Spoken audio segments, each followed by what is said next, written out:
All right, everybody. I'm gonna stand on there. Hello, welcome. Yeah, it's good to see you guys.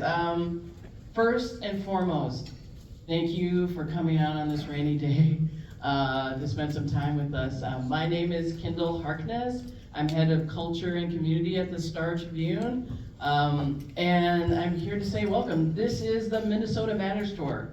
This is our third year doing this work, and part of it is just we want to hear from you guys, and we want to sit in community with you and talk about issues that matter to you.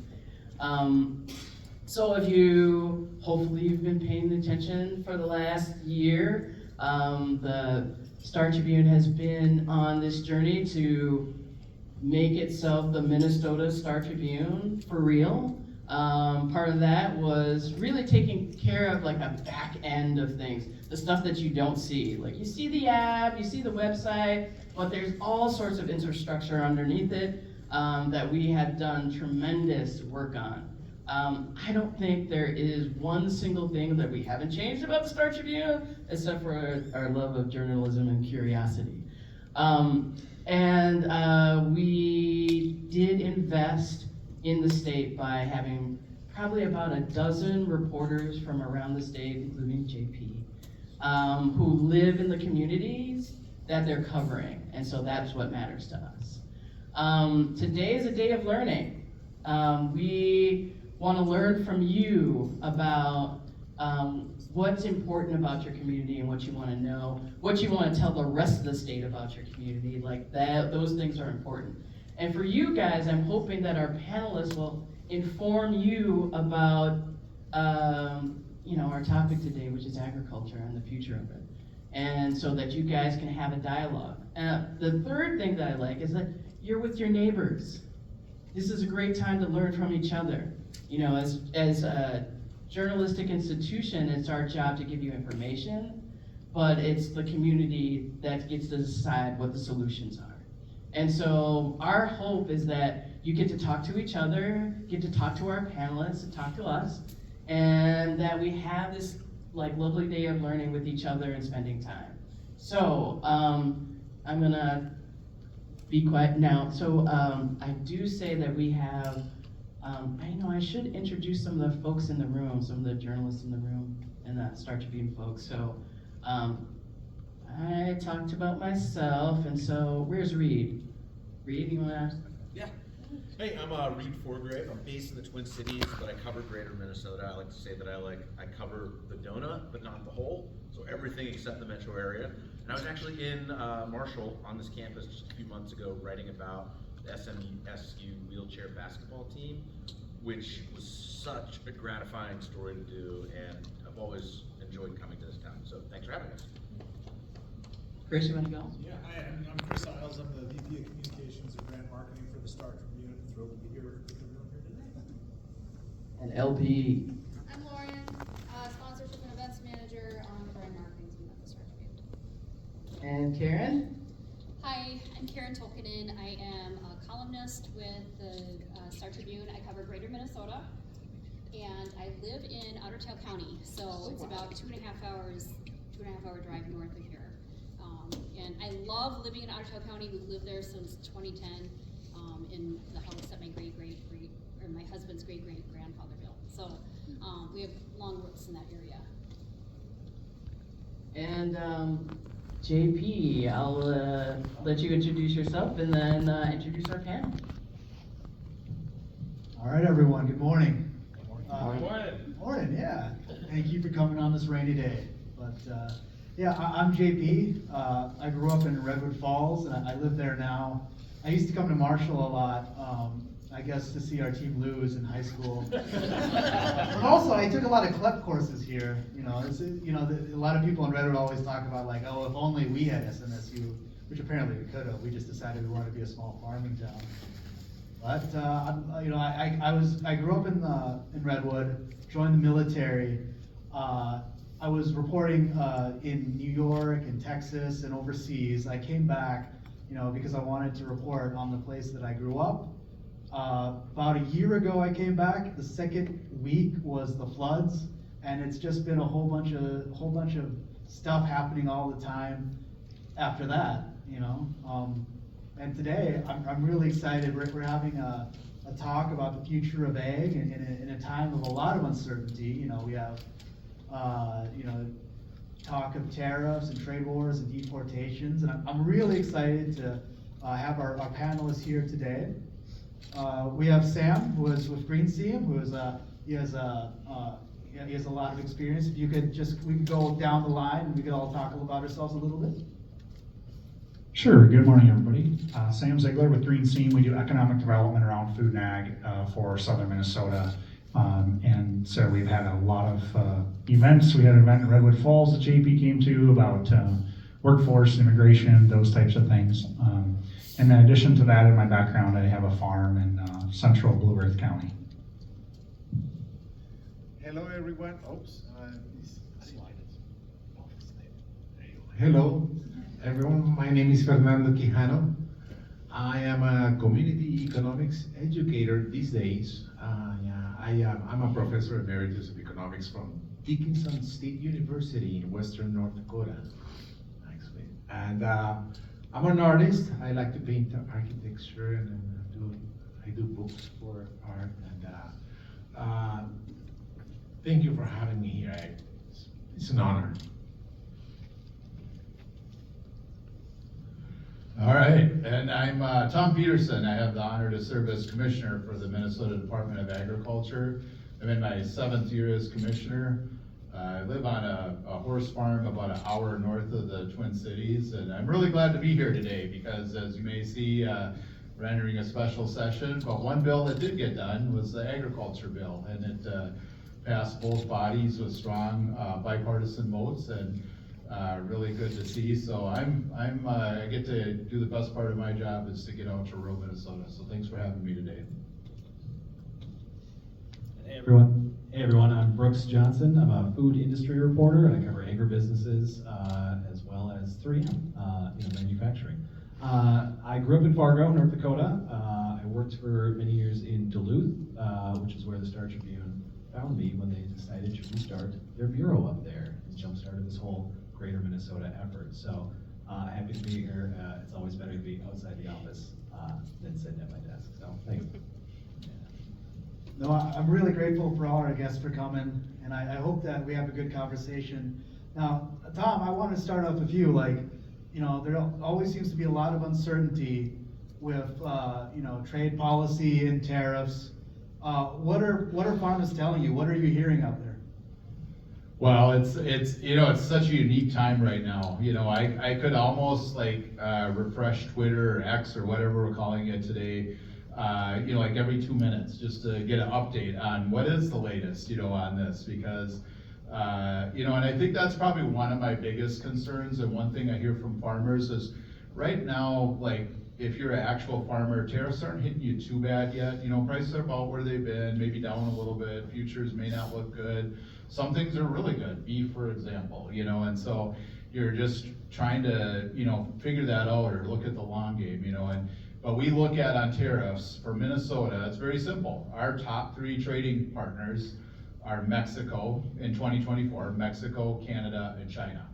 And when you look at that, Mexico and Canada are very close, but it's, corn and pork and going to Mexico, Canada is just really almost integrated into our system. And of course, soybeans to China, pork to China, those are our big buckets, and so those are the ones that right now there's a lot of uncertainty around. Mexico's the easy one to start with because they haven't retaliated. We've done, some things there and created uncertainty on that market.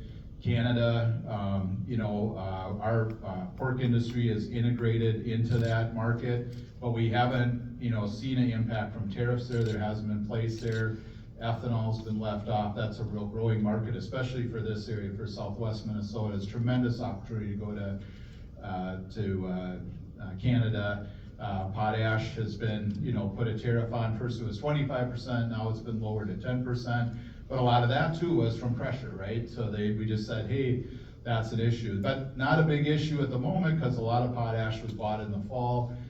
Farmers had that secured, the companies and everything, but now this year, we'll see what happens as we go into the summer months, and pieces like that. But there's all kinds of other issues, whether you look at soybeans and what is that market, a lot of unknowns. So for our food businesses, for our manufacturing, for different companies, there's a lot of different little pieces to that could be impacted. And so the trade agreements are gonna be really key to what gets negotiated, and so I always say it's not all doom and gloom and things that are uncertainty. The deal that was negotiated with the UK last week, for example, or 2 weeks ago, whenever that was, that potentially could be really good. Ethanol, UK put in a E10 blend, which we've had for a long time, so they've been purchasing a lot. They're gonna ramp that up. They're gonna potentially open our markets for beef. And then one last thing, our #1 export to the UK is edible beans. And so edible beans, we don't grow a lot in this area, but we do up in Otter Tail County in northwest Minnesota. So it's an interesting time right now. I wanted to ask you another question. You mentioned soybeans. There's a lot of uncertainty, but what is the health and of farms, especially small farms, heading into this uncertainty? I know last year we had the flood and then the drought. Well, and maybe you can ask Sam this too, as somebody that grows soybeans too, but it's been a challenging market for our grain farmers. The last year and a half, couple of years, prices are down. And we can tell that by one easy place is to look is our mediation. So we get mediation notices. We can see that those are way up. They were double in January 2025 what they were in January of 24, and they've continued to rise, and so we know farmers are struggling. We have farm advocates that deal with farmers when they're in a hard time, and the goal for the farm advocates is to not have any work. Well, they have a lot of work right now, and a lot of them are grain operations that are trying to navigate through this. And so that's where we can tell, and so what we do as a department is and we did this in 2019, if we lose a big bucket like China, we go and try to fill smaller buckets. So whether that's, Vietnam, Korea, Japan, Colombia, go into the East Europe Union, those type of things. So it's a, interesting time.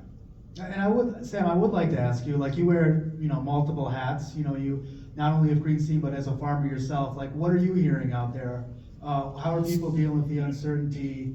Are people investing in capital? Are they getting like tractors, and how are they reacting to all of this? I guess not doom and gloom, but wondering. Yeah, we have a State of Ag report we do annual, and we released that National Ag Day, so in the middle of March. And uncertainty was the headline there this year. I mean, the word and what people are feeling. Cash flow businesses are continuing to grow, but the cost of goods has went up drastically. You can look back, 20 years to today, and the cost of production agriculture is, went way up. And those costs aren't coming down, right? So those continue to be flat there. And it goes back to what's the cost of labor? What's the cost of steel? A lot of our manufacturers in Minnesota are struggling with the trade barriers that we put on steel back in 2017-18. Those never went away. So those have been on for 8 years now. And those are increased the costs of machinery and cost of goods. And so that's continued through this, that everybody said, you know what, we had some pretty good years in crop production farming, our equipment's probably sitting okay, we don't have to buy. We can do some maintenance and we can do some repairs and we can hang on. And that's, I think, what you're seeing through the ripple of, AgCo facility in Jackson laid a few people off, and so did other equipment manufacturers. Because we don't have the orders of the brand new equipment, because they're like, our equipment's pretty good, we can hang on. And I think you're seeing that in a lot of places, and not just ag production, but other processing and manufacturing with food and ag. They're like, I want to expand, I'm ready to, but should I do it now? And they're kind of questioning that. So they're hanging on, watching what that should be and looking at it. But the reality of the farm situation is, break evens are a lot different than what they were years ago. So the price looks good. I mean, if I turn my hat on and go back to when I started farming in the late 90s, we're double that price for corn. We're double that price almost for soybeans, and it's still not good, right? So get to crank down expenses as much as you can, and then really lean on the positive side of, hey, this is going to get better. We're going to get through. We're going to open up some new trade doors, hopefully, and be optimistic. Because otherwise, if you're a farmer and not optimistic, it's a hard time to put the crop in the ground. Now, for Professor Kohano, from a historical context, how are we? What is this current era? How does it compare to previous times? We had the farm crisis. We had the first Trump administration. How can we put this in historical context? Well, surprisingly, this is not very different from many events of the past where tariffs have been used by all kinds of people, presidents, trying to use tariffs as a real blunt tool of economic policy. And, we want to punish the steel people for a little while and, and whatever it is, but of course so eventually what happened? The world got together and said, hey, we gotta cut it off, right? It was called the World Trade Organization, right? The WTO was built to, first and foremost, eliminate tariffs, stop the game, right? Stop playing it. Yeah.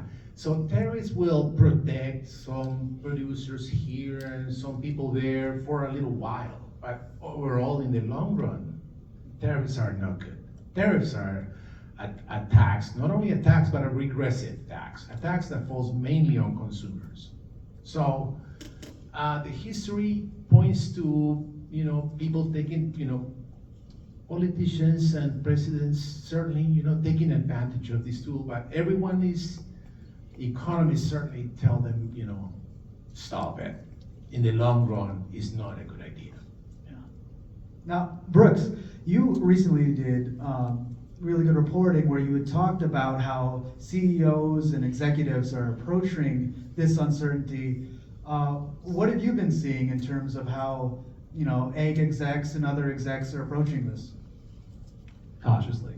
I mean, this is a moment where folks are saying, hey, let's sort of hold back on investment. Let's sort of look to cut costs first before we start thinking about growing again. A lot of the food industry, and I'm talking about General Mills, Hormel Foods, the Post and other folks out of state, they're looking at, people are sick of high prices, and they're selling less food as a result of higher prices. And so they're grappling with okay, how do we return to value? How do we return to something that people can rely on in a time of uncertainty? So it's sort of a double whammy. The Consumer Brands Association, which is the main lobbying group for the food industry and the Count Target among their members too, they're saying please don't put tariffs on everything. There are just certain things in our food we can't grow here, especially year-round, especially in Minnesota. There are just certain ingredients that we need to be able to get globally. And so when we look at a time of uncertainty, there just seems to be more of it every day. When I write about tariffs, I think it's about an hour goes by and I'm like, well, actually update that story now. So, and we will, and we'll stay on top of it. And what we know at the moment is the best we know any given day on our website. So keep refreshing, as Tom said.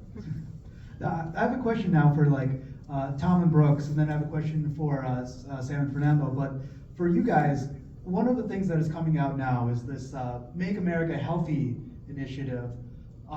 It could have some downstream impacts on pesticides and on food prices. But I guess, Tom, what are you seeing? What is the possible impact? Is there anything you're seeing already on that? Yeah.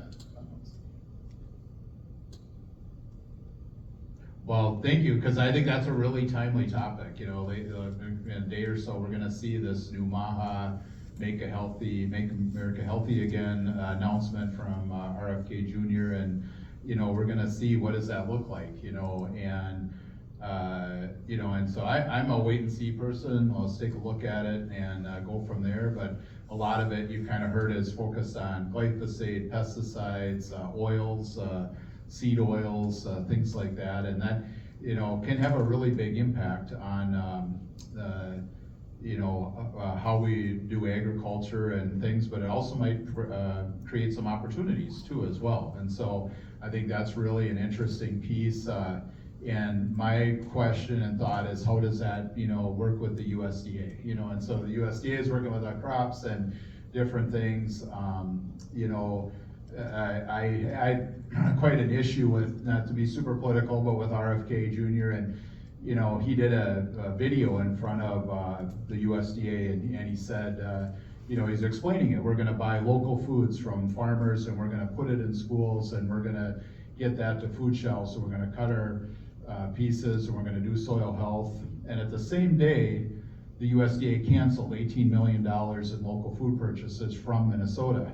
And so I was like, you already have that program, it already exists, but the other part of the government's cutting it. And so I'm hoping as they get in there and they look at all these things, again, it's a proposal, not a law. And actually he doesn't, as what I've read, have the ability to do that. A lot of that's gonna have to be through the EPA or the USDA, but it's gonna really create a discussion. And so trying to see what some of those possibilities might be, and then balance it. And chemicals are tough. It's one of the hardest part of my job is working with, whether it's atrazine or any kind of nitrate, nitrogen type, and what's the right amounts. And farmers need it to grow a crop. And we feed a lot of people. And when we look at Minnesota and we look at our population of our state of 5.7 million people, and you think about this, Sam was talking about prices getting better and our crop yields have gotten better. But think about that, we're 5.7 million people. State demographer told me last week, in the next 40 years, we're gonna add 800,000 people to Minnesota. In the last 10 years, we lost 500,000 acres of our farmland to sprawl, solar, all these different type of things. So we're losing 500,000 acres. We have 24 million acres of farmland in the state every 10 years, but we're gaining, a couple 100,000 people. Just Minnesota, how do we feed, how do we keep that up with, pieces? One last thing I always think about, chemicals, as I visited Cuba this last year. And that was a wild experience, but I remember going out to meet with the farmers, and everybody says, oh, the farmers in Cuba are great because they're all organic, and they all grow organic crops. And it's great for everybody. And I went and met with the farmers. I said, oh, you're all organic. And they said, well, we don't want to be organic. We said, we just can't buy anything. They said, how do you like to grow a crop and we're a starving nation, but we can't get what we need, and we could double our crop if we had something that would help us, a fertilizer, grow double the crop we had. And then we're an island nation, so the pest of the month blows in and we have nothing to stop it. And so they said, it's not all what it seems sometimes, and so, as we look at this, there's such a balance, but I think it's gonna be really interesting. And so I'm kind of in a wait and see mode on that, and then we'll kind of go from there. Now, Brooks, you reported recently about a talk in Iowa. Can you tell me more about that, how it relates to MAHA, and then also like how the issue could impact customers? Yeah, so MAHA, Make America Healthy Again, it's a very diverse coalition of folks who wants a lot of different things, but mostly to change the system, to change what we're eating, what the standard American diet consists of. An early victory for RFK Jr. was this supposed deal to get food dyes, synthetic food dyes, out of foods. That day I wrote a story about how General Mills tried that. Consumers didn't like it. They wanted the brightly colored tricks. And so right now there's this uncertainty, like is this actually a mandate? Is the FDA gonna go through with the proposal to really do this? Or are we counting on voluntary action? And if so, Bloomberg just today had a story about the makers of Dum Dum Suckers. They don't want synthetic dyes to go away, that's their whole brand. And so it's this push and pull right now of consumer choice versus consumer health versus who gets to say, who gets to decide. And that's what's really interesting. Already, and I read and listen to all sorts of food company transcripts. Kellogg recently was like, we're really seeing an acceleration of something we've already been seeing, which is this willingness to pay more for healthy food. But at the same time, you know, we're seeing inflation hurt folks, and we're cutting back on the amount of food we're buying. So there's no just one American consumer. That's the one thing I've learned in my 3.5 years covering food industry. It's so many different people, so many different diets, and so there's a real tension when you say there's a one-size-fits-all solution coming from the federal government. Of course, that's what the food industry would say, and it's a lot what consumers are saying too. So there's a lot more to come. I think it's early days. Yeah. Now, Sam and Fernando, I'd like to talk about labor now. Like, I mean, growing up, like I picked rocks and I worked at a pig farm, and there's a lot that goes into, getting food onto the table for America. But I guess one of the questions is, like, in this uncertainty of immigration enforcement, I guess what is the significance of immigrant labor, both documented and undocumented, to the the Minnesota egg industry, and what implications does that have?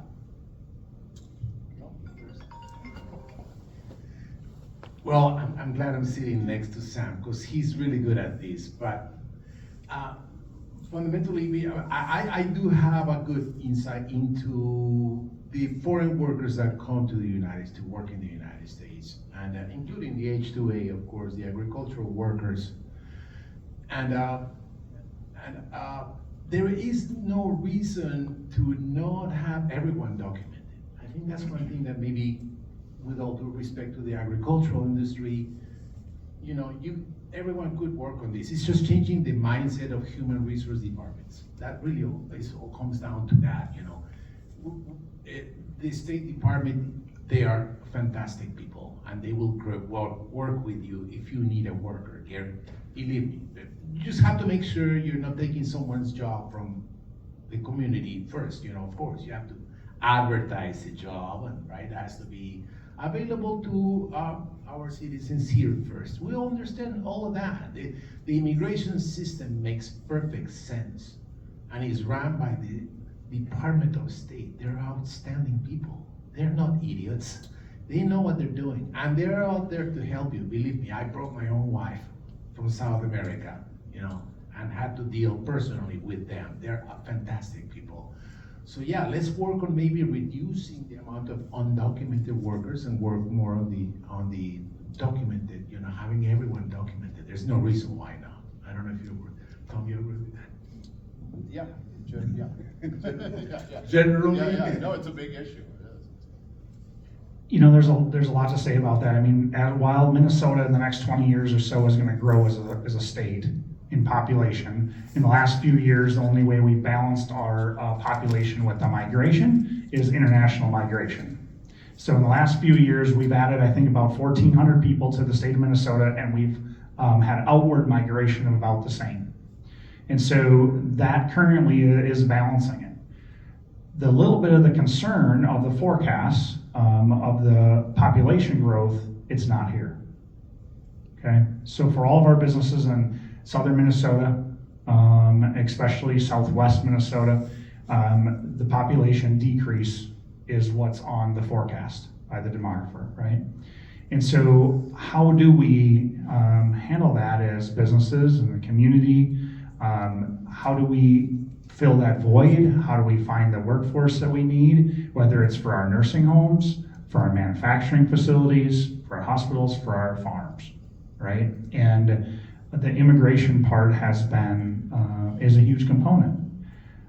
It's challenging, it's burdensome, it's costly for employers and for those individuals.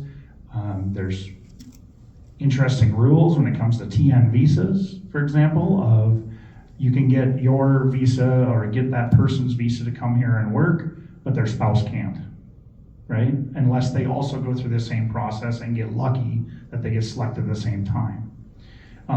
There is challenges around our folks that are being educated here. In southern Minnesota alone, there's 2,500 international students a year. 80% of those, in a recent survey by Region 9, said 80% of them want to stay here.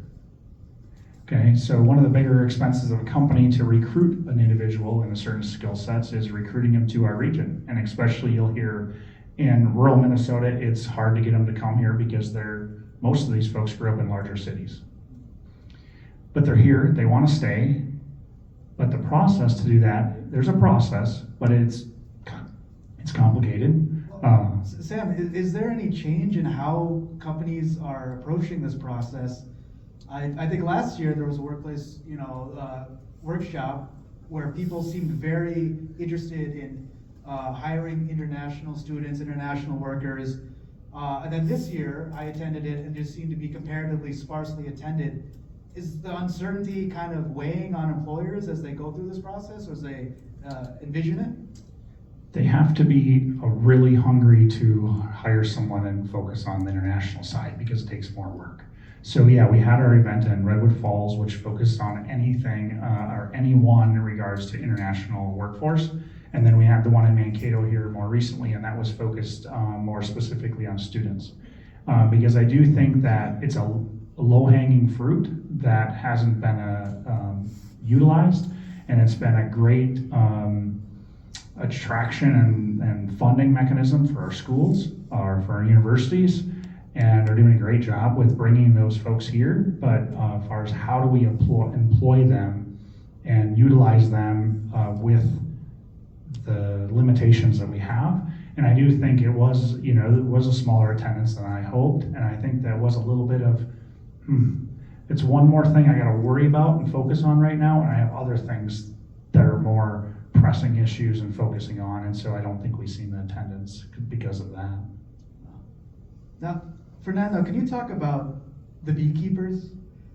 Because one of the things that strikes me is, it's a varied workforce that, international workforce that Minnesotan farms depend on. Yeah, somehow I have too much time on my hands or something, but I track all the H-2A, actually all the visas, believe it or not. I map them so who is coming to where in Minnesota. And so I have an exact, very good understanding of where the workers are, where the agricultural workers are. And I do see an opportunity, before I address the beekeepers, I see an opportunity for collaboration between counties that are actually very nearby. They may not know these, that they are the largest employers of foreign workers and should be working maybe strategically, form a coalition of people to not only help with how to bring these workers in, but how to collaborate with the communities that they live in, and so that communities have an input into how things should be done, the allocation of resources for welcoming these people here. So anyway, beekeepers and nursery workers. The main workers in the H-2A groups are, of course, farm and ranch workers, and then operators, and they make the bulk of the H-2A group. But there are beekeepers and nursery workers. Believe it or not, we even hire pilots under an H-2A visa. But it's not just work on skilled workers. No, all occupations actually fall under the H-2A visa. There aren't that many that are professionals, but some are. So anyway, I want to touch on that point of the community readiness or the community welcomingness part, because I think that is a big part of where we've seen success and growth. You can look at certain communities in rural Minnesota, you can see where growth is. And often those communities of growth have been the ones that have had more years of international workforce. Those birth rates are up, and the communities are a little bit a different structure than those that don't have those. But that's a big part of the employer part of, is the community really ready, and is the community worked with the employer to make sure they're ready to welcome people that have different language and different food tastes, those types of things. You just hit right on my job. That's exactly what I do, welcoming communities with regard to new workers coming to so yeah. And now let me just put one thing to point out, I think, Sam, is Neil Shakari, who is the monetary authority for Minnesota, okay? this is the biggest guy handling our money in this state, says about migrant workers, the benefits is, migrant workers are a free lunch for America. That's what he says. There's no losing in this, but you know, if it's done right? If it's done right, and again, communities are involved, it's a great thing. A few questions before we open it up to the audience. Commissioner, like, if I were to ask you, what's your relationship in with the new Ag Secretary, Brooke?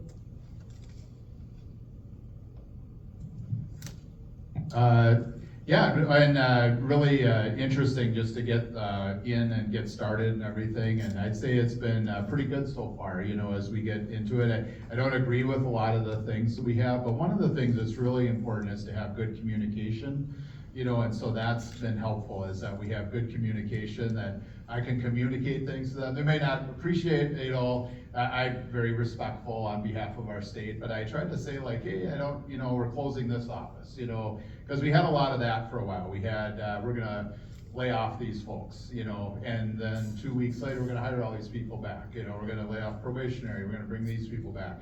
And this grant's frozen, that's grant's frozen. I had grants right out here in this area where farmers are putting up new grain drying systems, and those grants were froze for a long time, and trying to reiterate that. So it's helpful to, you know, what I try to say is, here's the impact of that. You know, I don't say, you know, I hate that you're doing this, but I'll say, hey, if there's no loan officer in the FSA office, farmers can't get a loan, somebody's gotta service that. You know, we need those people in there.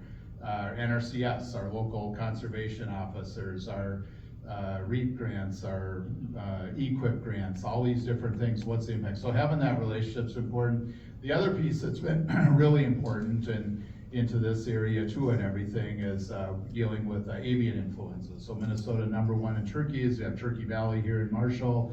That's Jenio is a large, you know, in Minnesota. We have a large dairy, you know, and so we worked really closely with that, and the secretary has like an initiative to try to, which I support, is be upfront on biosecurity to try to keep it out of the farms and things like that. So trying to work with them on that has been really helpful. And one other thing too, I think you'll see some changes as they approve the undersecretaries that work with the secretaries, and then there's people leading those under divisions. That'll be really helpful to bring stability to the USDA, and we've been urging that. And it's really, Minnesota's in a great position because we have Senator Klobuchar, Representative Craig that are the lead, you know, folks. And you know, agriculture, you're gonna have to have bipartisan votes to get a farm bill and these other things through that. So I think that's been really helpful to work with. And then one other just side note,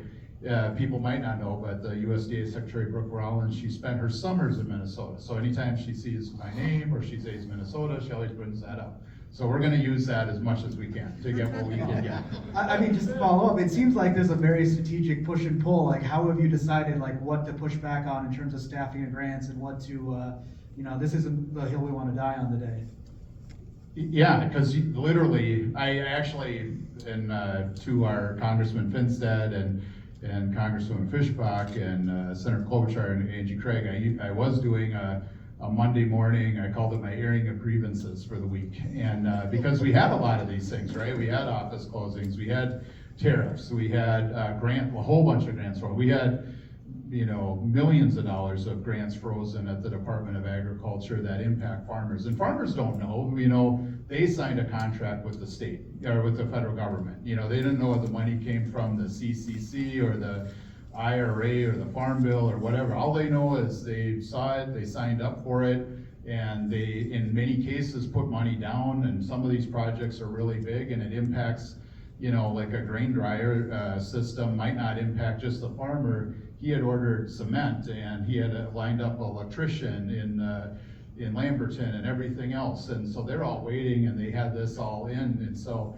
to me, that's kind of what I do, is I don't just talk about the farmer, I say it's the everything behind them, you know, and here's the purpose. And so it is kind of, you know, because you could, you know, have, you know, issues on it. but a lot of these things too are under review, and slowly they're being unthawed or they're frozen. We've had a few things where it's just not, and that happens, right? You gotta be prepared for that. And we also, have had our meat inspection reduced. We've had our food safety reduced. And so in our budget that just passed, the state stepped in and is gonna help us so that at our local plants where we have an agreement with the federal government to inspect state inspected meat plants following federal rules, we'll backfill that so farmers aren't waiting to get their cattle slaughtered. So we'll see, but other states aren't able to do that. So I try to pick and choose. I've been doing it a while, so I'm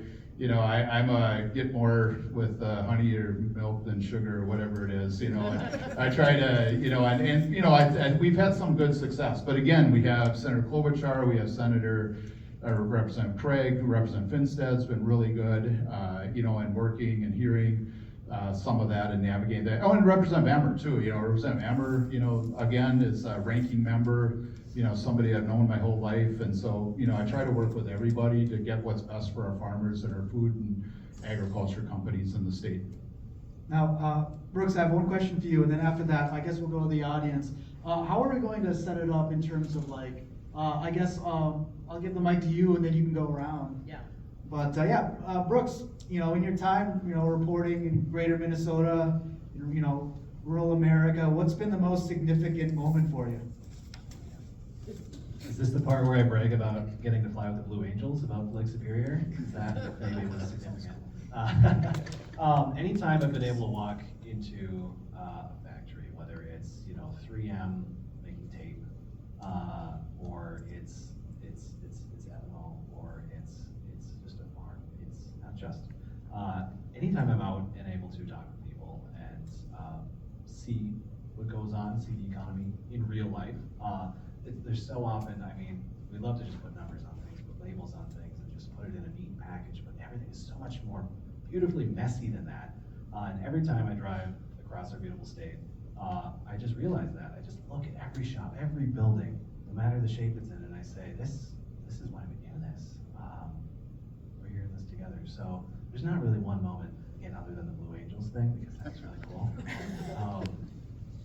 It's just been a collection of humanity, and it piles on, and it warms my heart, which it needs sometimes, because it's easy to be cynical in this role too. So, more work to do. Yeah. I guess what I'll do is I'll just walk to anyone who has questions. Does anyone have questions? And I'll just come over to you guys and come with the mic. Oh. So, Jerry Tolan from SMSU.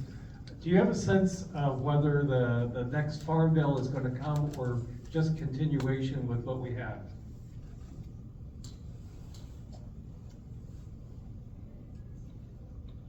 I'll maybe start. I don't know. I worry about it. Because they're kind of doing this weird thing where they maybe do part of the farm bill through this reconciliation, and then I worry about what happens to the rest of everything else. And I don't know, what they're doing right now is passable, and they're changing it a lot, the big beautiful bill, or, everything else. You probably read about the SNAP cuts and then how that, is kind of changed different things. And so, the current extension expires September 30th, but there's a lot in there that, we don't realize or we don't think about on a day-to-day basis that it's kind of been punted down the road. Dairy is one big thing, not as big in this area, but to the east of here in the Stearns County. All these different pieces that we rely on, and that we've had good pieces on. So I'm an optimist, and I'm not optimistic about the farm bill. We're really gonna find out what happens in the next week or two with this reconciliation, but they can do what they want in the House. The Senate's not gonna do a lot of that. So then what happens, and so then you get into July, and then we have an August recess, and all of a sudden we're again at the point where we're staring down an extension. So I don't know. But I worry about piling that on time of uncertainty for farmers would be really nice to, we're already well overdue on that, and there's just a lot of good work that the Farm Bill does. So not optimistic at the moment. So we'll see what happens. Thank you. Oh, anyone else? You talked about reporters stationed all over the state. who's the one in Southwest Minnesota that lives here? It's me. Do you still live in Redwood Falls? I'm still in Redwood Falls, yeah. Okay, good. I'm from Redwood Falls too. Oh, yeah? My kids graduated there. Yeah, I graduated in 2008, and then I joined the military so I could pay for college. Okay, Mike Anderson, 2006? Oh, 2000? That's okay. I know Brian Anderson. Brian Anderson, yeah. Are you guys on the same street too? No, yeah, Brian Anderson. He's the one who I got a speeding ticket because we were on the Knowledge Bowl team, and he helped me pay for my speeding ticket. I work at his pig farm. Sounds like, oh. Yeah, I did the thing where you have to push the hogs through the chute of the panels. Yeah. I was really skinny then, so I had to really work hard for that. But, Good for you. I'm glad to hear you're still in Redwood Falls. yeah. Oh, thank you. Anyone else have any questions?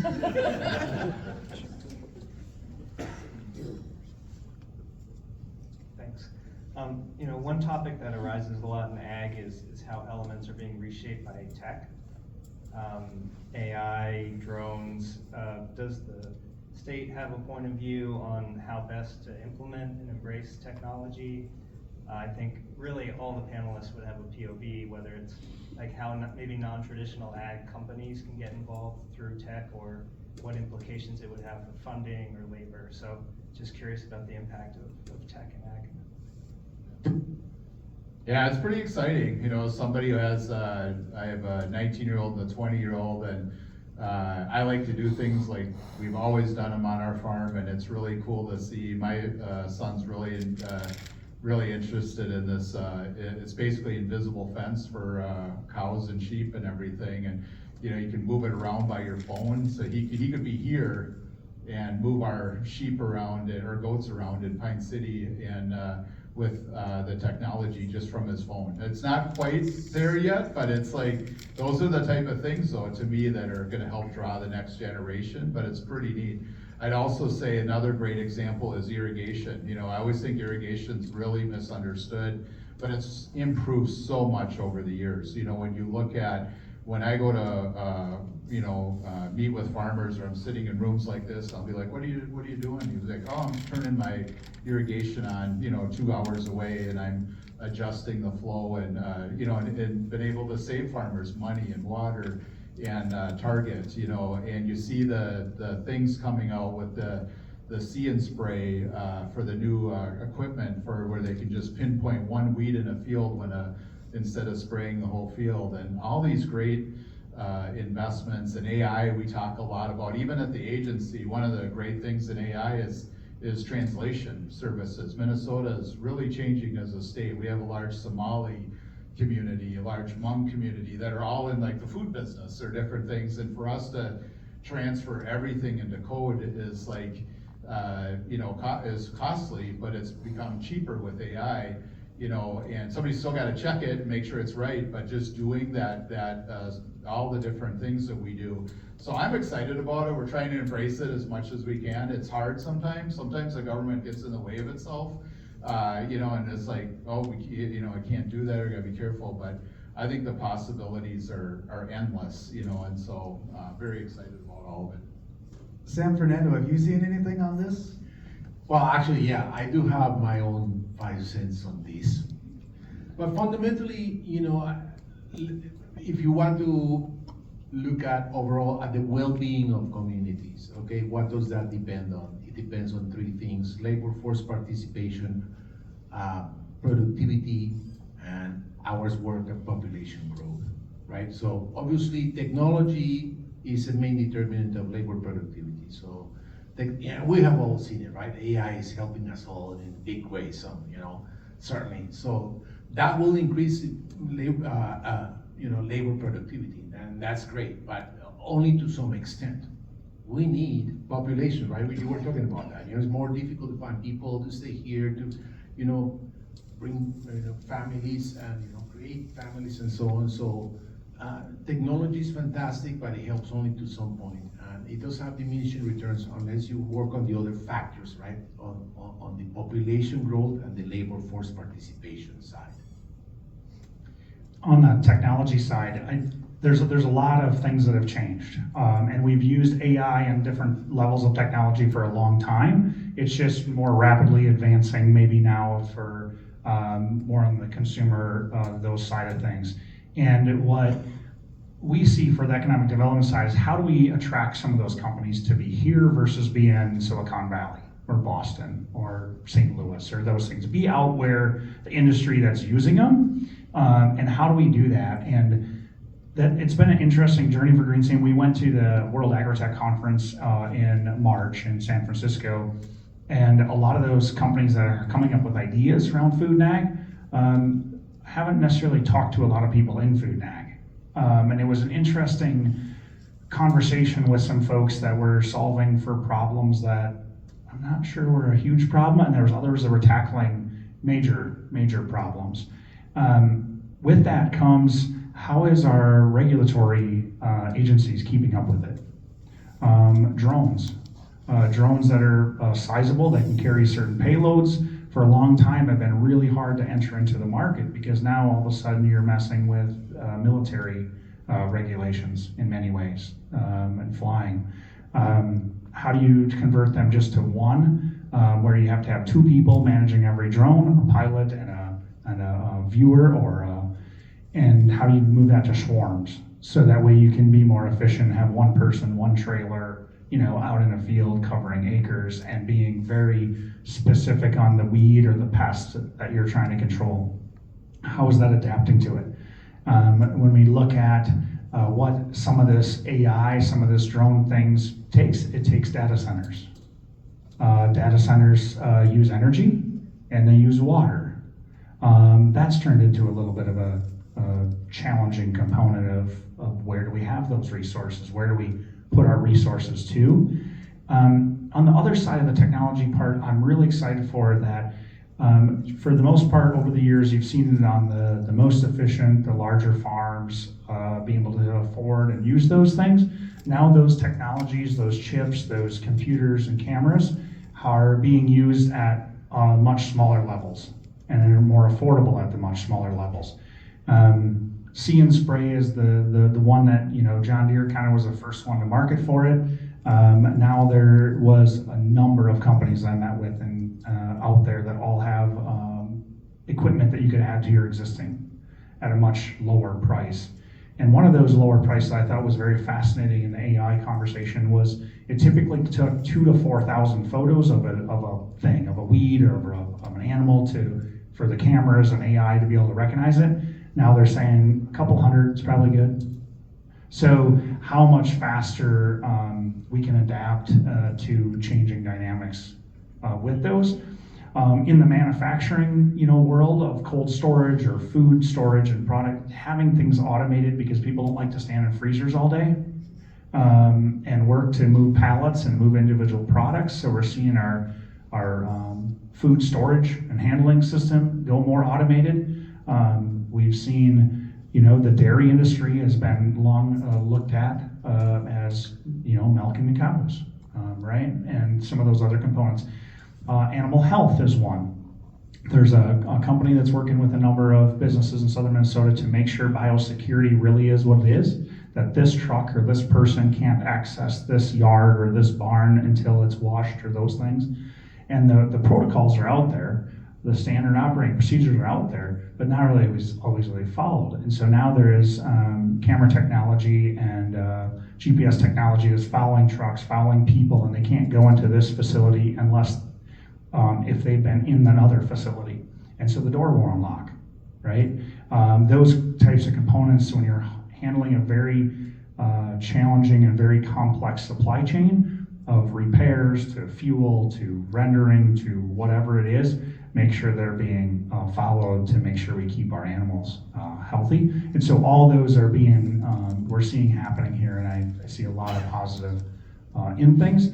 On the workforce side, there's a lot of training, upskilling that we have to do that get the folks that are working there to be able to run the computers or understand what's happening and manage those systems in a different way. And so I think we're seeing upskilling of existing workforce, and not as much adding of additional 10 new people to stand on the line and pick things. we're using automation for that and then upskilling the one person that's there. So increasing the productivity without additional people, and it's a little bit because we don't have them. We have time for one more question, then I'll come back up and we'll say our goodbyes. All right. You wouldn't know it today with the weather, but about a week and a half ago, we had probably 93 degrees and 47-mile-an-hour winds. And the Sioux Falls National Weather Service, a couple days in a row, gave us an ozone air alert, and they made some reference to possibility of agricultural fertilizers. So does anyone on the panel or in the audience have an explanation as to what was possibly going on? Because the air smelled like I remember it smelling in the LA basin in 1974 with smog.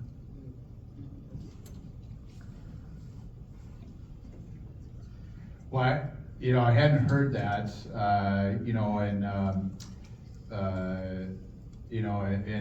and just guessing with that time and everything, it's always really interesting just with fertilizer.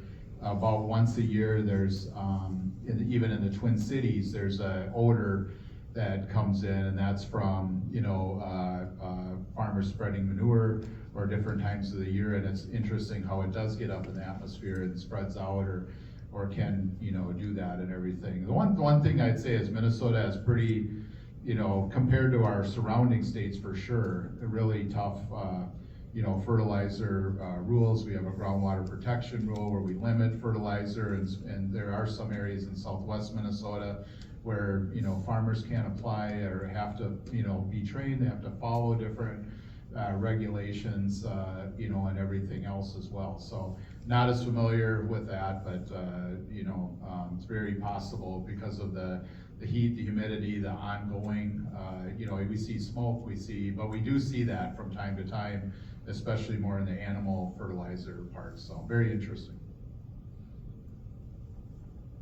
Okay, before we take off, I want to introduce our new editor, Kathleen Hennessy. She started last Monday. So let's welcome her up. Yeah.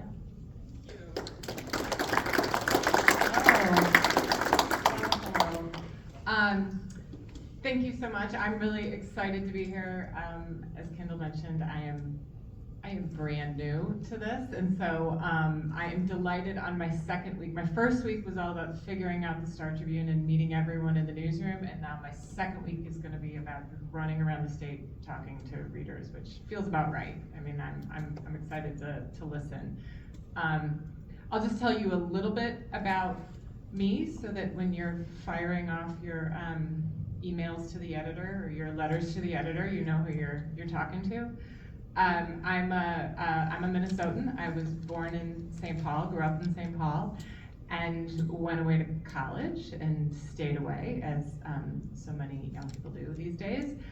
I lived in California, became a journalist, spent most of my career in Washington. I've done a lot of political coverage. If there's a Washington reporting job, I've probably done it. I covered Congress, I covered campaigns, and I covered the White House for a good stretch of my career during the Obama administration. I became an editor, had 3 boys, and decided it was time for me to come back to Minnesota and be close to family, to the delight of my parents, as you can imagine. And I like to say I've successfully sort of engineered my career so that I could do everything I wanted to do professionally, but do it in Minnesota. So I moved back to Minneapolis 6 years ago. Continued editing national politics, first for the Associated Press and then for the New York Times. And I did that for about 3 years until last week, when I found out the Star Tribune was hiring an editor. It felt like sort of the perfect marriage of all of my interests and all of my experience and all of my love and passion for the state, and an opportunity to really dive into what I think is probably the most important experiment and enterprise going in journalism right now, which is to think deeply, reinvent, and re-engage local journalism with readers. So I am so excited about what's going on. It's a very, very challenging moment. I'm sure you're all aware in journalism broadly, but especially in local journalism. But I can tell you that I think the Star Tribune is doing something really extraordinary and really different. And when I took this job a couple weeks ago, I was bowled over by just how many people from really all over the country and all over the world reached out to say, we're watching what you're doing. We're cheering you on. You're sort of the tip of the spear of this experiment to see if you can connect local journalism to readers again. So I want to hear from all of you. I mean, I'm just impressed that you're all here today, but I want to do some listening. As you know, you've heard a little bit about the expansion, and I'd like to think that you've noticed that there are reporters in your communities and a little more coverage of what you're doing, but I want to hear what you want more of. So I'm going to just throw it open if I can for a little conversation. Does anyone, you get to play editor is basically the game here. What do you want more of? Any story ideas? Anyone? No. Have you noticed, any readers noticed the changes? Yeah, go ahead. I work at the university here, and I would say in the last 6 months or so, we've had more connection from the metro media than we have in the 30 years before that. Wow. Yes, it's been extraordinary. And prior to all the situation with international students and visas, we were hearing from doing stories on our wheelchair basketball team. I mean, we are just ecstatic to have things from this area brought to the state spotlight. It's been phenomenal. Oh, that's fantastic. That's great to hear. Yeah, go ahead. I'm involved in a third generation grain farm in southwest Minnesota, and I'd like to see more things like it's always been curious to me how little the producer gets from food. You know what I mean? What little amount of food costs actually go to the person who produces the food. You know, I don't know that a lot of people maybe are aware of that. Maybe they are, maybe they aren't. I don't know. Our coverage of ag is pretty sophisticated and smart, but I think it's definitely something, maybe explainers. We do a lot more of sort of not just news, but kind of explaining and education is a big part. A lot of organizations, including this one, are really leaning into that kind of work. So that's a good thought. Not a ton, but a few more articles, for this part of the state. Great. Yeah. I'd like to just thank the Star Tribune for having an ag town hall and having it out in rural America. Yeah. I think that is so important, and to have this broad spectrum of speakers up here sharing their knowledge with us is just phenomenal. So I want to just thank you for that. So. Yeah, no, I agree. Yes. Yeah, I've been really excited to see that the Strib, in addition to news and newsletters and podcasts and everything else, is increasingly seeing itself as a convener of conversations that matter, right? And putting them in places where people are really engaged. So watch this space. I know this has been going on. I think this is the 3rd year of Minnesota Matters. Yeah. And it's building. So I'm excited. Anyone else? Yeah. I just want to say it is very noticeable to me living here in Marshall that, having JP living in Redwood, and you started like the email newsletter, the Prairie Local, how wonderful it is. You come to our new restaurants and you talk about them. You talk about the new coffee shop in Redwood. And Karen, your editorials are kick-ass. We love them. You're doing a really great job. I can't tell you how many times I've shared them out. Like, oh, you got to read what Karen wrote this week. So I just want to say it is noticeable to us out here in Greater Minnesota that you are covering us more, and we appreciate it. Oh, that's fantastic. Yeah, I think I know that it's not. We're trying to cover you not just as sort of news, right? When it's like we're dropping in and there's some conflict or something, but also a little bit about culture, how people are living, where they're eating, where their teams are playing, right? Sports coverage. So we're trying to dig in a little deeper, and I'm glad you noticed. That's great. Anyone else? Yeah. So partisan politics is dividing a lot of communities in things south in a hurry, especially in comment sections.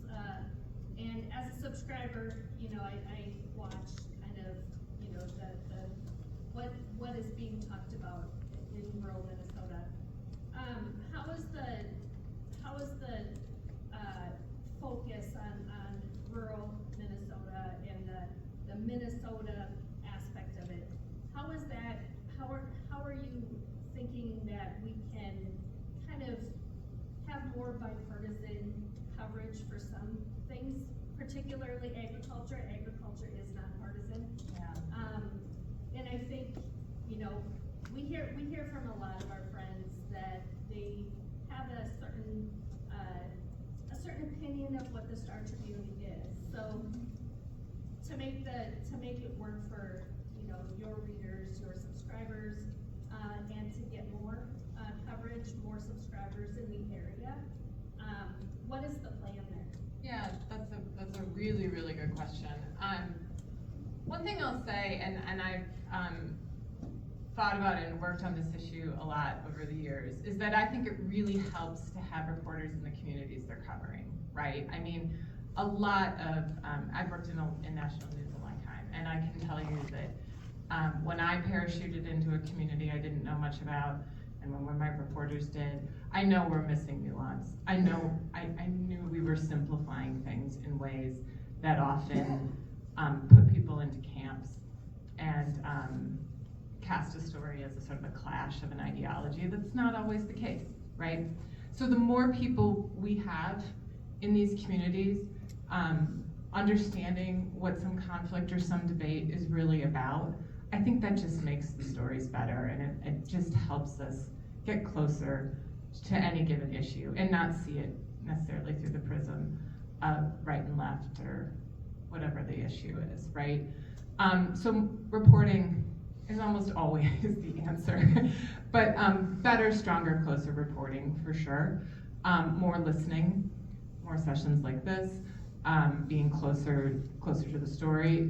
Also working on education and sort of explainers, right? The more that our readers are engaged on any given topic, you can go deeper. I think all of those things help a lot. But I also really believe that that local news is a place that's still, I mean, all the surveys show it, right? That local news institutions are trusted more than national news institutions. And if we can get more people reading our work, I think that helps tear down some of the walls and barriers there. What size is your newsroom? Our newsroom is 200 and almost 230 people about now. Is that down from a decade? I don't even know. You know what it is? It's the largest newsroom. I think in the upper Midwest. In the upper Midwest, Bigger than Chicago. 100%. Really? It is. I'm telling. It is remarkable. You should all be proud of it. It's a big newsroom right now, particularly given the all that we've seen. So. Well, obviously, a lot of larger newspapers, attrition has hit them, and I own a newspaper, which rolling. So I guess you're my competition now. No, you're Hardly a partner. Partner. More is more. Yeah. Is this more challenging to do what you're doing now because of attrition at a lot of larger newspapers? You're doing the opposite, kind of. I mean, I think our challenge is that younger people in particular, have changed their habits. So a lot of people either only consume national news or they don't consume much news at all, and they sort of scan social media and other things and sort of glean, right? But they're not used to waking up in the morning and going straight to a local news outlet or newsletter or whatever we want to call it. Yeah. So to me, the biggest challenge is about is habits, is forming new habits for new readers. so you came in after the rebranding. I came in last week. I did, yes. Yeah. I know. So maybe others can speak more to some I'm just how it's curious going. that it's rebranding is a process, it's pretty hard to do. And I grew up reading the Star Tribune, Sid and Royce and whoever, but, keep it at the right time, I guess, because that's all forward. I think we're trying to, we're trying to sort of lift all boats to some degree, right? We're trying to re-engage a whole new audience, which I think will help other news organizations reach some of those readers too. Yeah, yeah. Yeah. We talked about how AI has affected agriculture, but how has it affected the newsroom? That's a really great question. I know we are, and I will let others sort of jump in here, but I know we're thinking deeply about it, and we put one of our smartest, really technologists in the newsroom on it, and to think more about both how we use it and how we understand how it's affecting the people we cover, and so we're good and skeptical and up to speed. There is a project that involved, you can, any So, the brilliant mind that she's talking about is Chase Davis.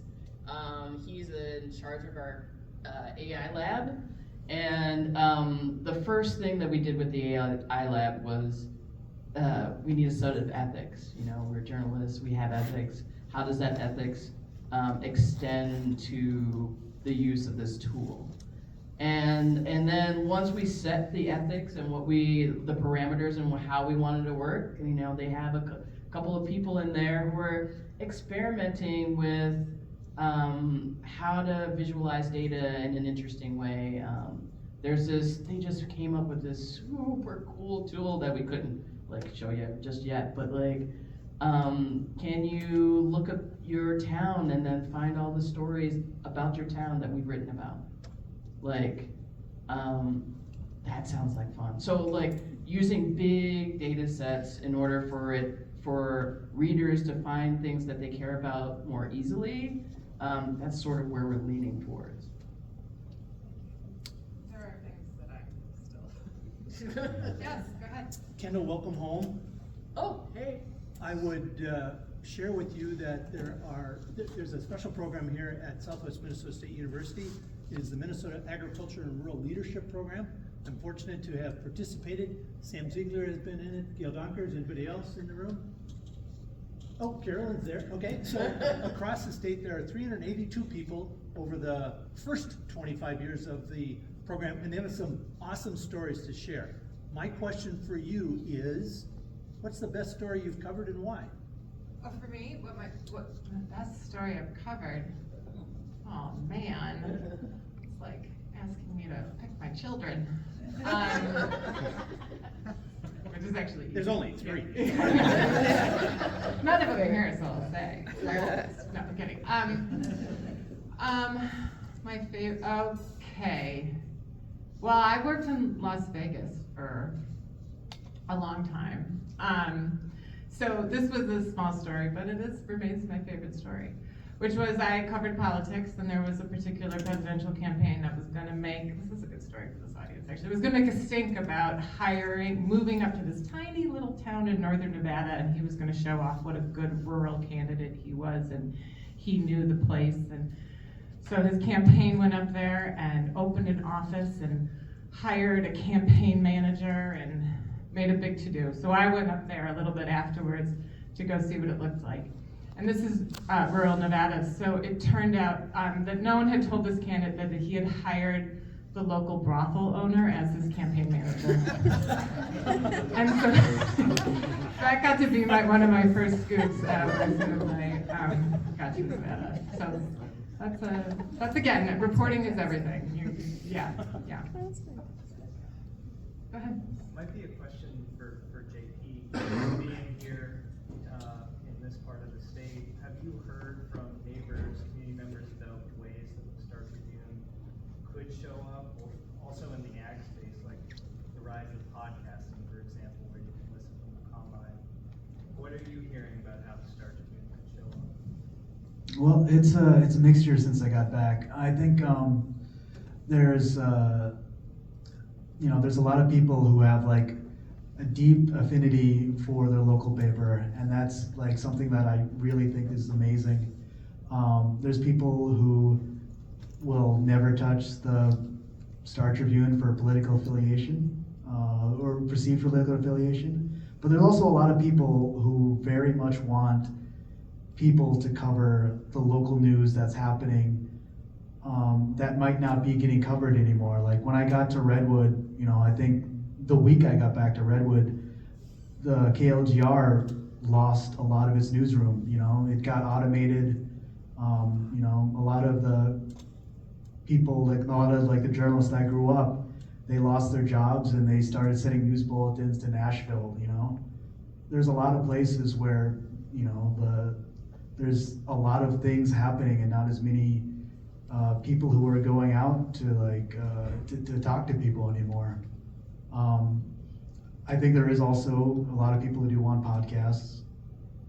There's a lot of, I think a couple of people who have been talking to me about how they wanted more sports coverage in general. You know, I think there's a lot of people who, you know, there's still a lot of interest in stuff like prep sports. And I guess in terms of ag, yeah, a lot of people, they want more ag coverage. A couple of people told me they want more Hispanic ag coverage, like Spanish language ag coverage. And I think, yeah, over the last, you know, year I've been here, there's been a wide spectrum of what people want. I think the general gist of it is they just want people to be out there more, you know. So I will say one of the statistics, one of the statistics that our publisher Steve Grove likes to make a point of is that we've lost, I think, 64% of the journalists in the state. And so when JP is talking about not having that yearning to have those people witness what's happening around you and then telling other folks about that and witnessing, helping be the amplifier for what's going on in your community, that's a part of that. And so the thing about it, like, as the Star Tribune, we can't cover everything all of the time. We're trying to do our best with the people who live in certain communities, but we actually have to rely on the hyper-local news organizations to do some of that heavy lifting that we can't. So when we go to other places and we have all of these journalists, our job is not necessarily to do what hyper-local can do, because we can't. And so like that partnership with weekly, smaller newspapers, radio stations, all of those things are a part of our plan. Like, it's really important that we work together to make sure that everybody's informed. We can't do it alone. When you hear the phrase newspapers are dying, what's your reaction? Because you've heard that before, right? Yeah. Yeah. Yeah. I mean, news is not dying. News organizations are not dying. Newspapers, I mean, people have changed dramatically how they consume the news. And so, you know, we change with it. We change with them. The newspapers are dying? Yeah, I mean, I just don't want news reporting to die.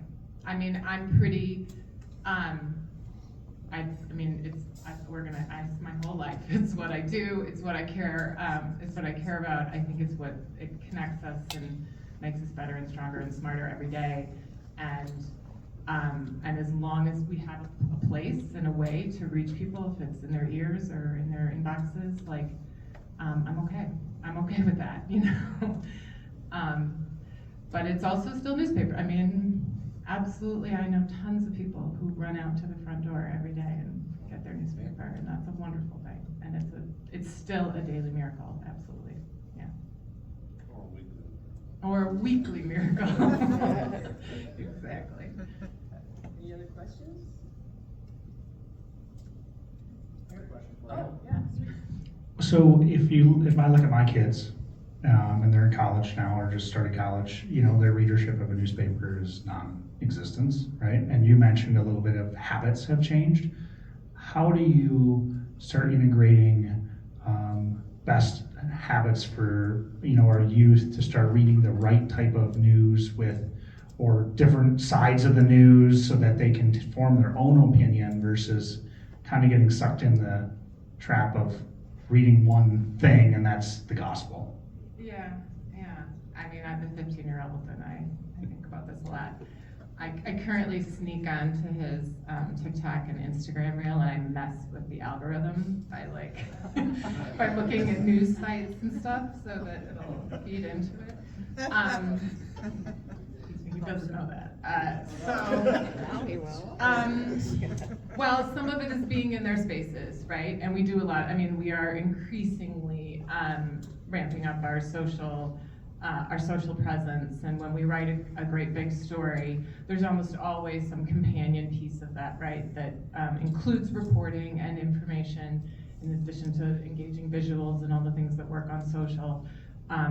So that we get out into those spaces and hopefully, and the more we do that, the more I think we are introducing those younger people to factual information, to reporting and news.